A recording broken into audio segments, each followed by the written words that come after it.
In Next.js 15, what is a way that you can handle different loading states? Well, luckily for us, it's going to follow a very similar convention that a lot of other things follow in Next.js. Is going to be a file-based loading that we're going to cover in today's video. So here in my demo application, I'm going to purposefully slow down the network here by going to my network tab and then making this 3G. And then we're going to go from our demo dashboard here to a settings page. And as you can see, it's pending for quite a long time here. And if this was an actual user, they might think that nothing is really happening while we go back and forth between like our dashboard and our settings page. You see, I click and then there's this long delay and then it shows up the settings page. So how could you improve this? Well, as I mentioned earlier, you can use a loading.file to customize the loading states when a page is loading. So here within our project, it's a very simple project to where we have this private components folder with this loading component within it that is just going to render a spinner component. And then we also have our dashboard folder, which represents, of course, our dashboard page.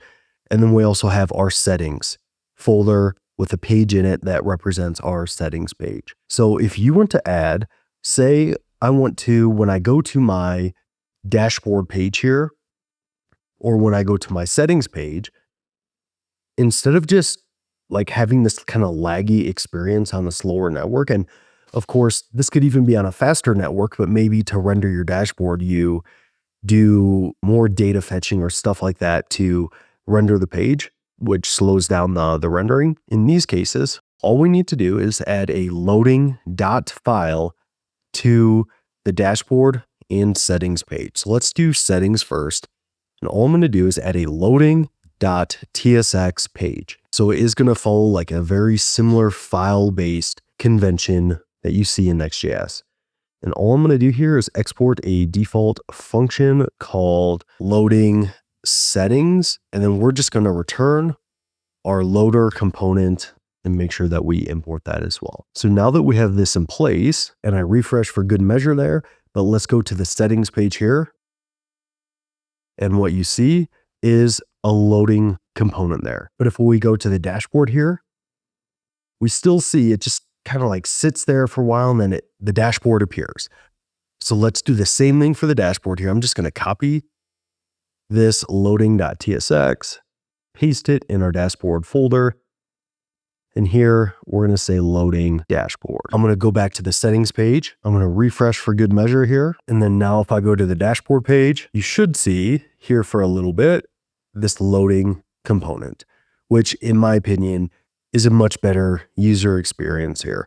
Now, of course, this is just a very basic example of using a loading spinner for your pages, but it just kind of goes to show how this works. Of if you want to add a loading experience or cover a loading state for your different route segments, you can add a loading.file within that folder, and then you can even customize the loader for these different route segments. So for our dashboard, instead of just loading a loading spinner, we could maybe load a skeleton of our dashboard.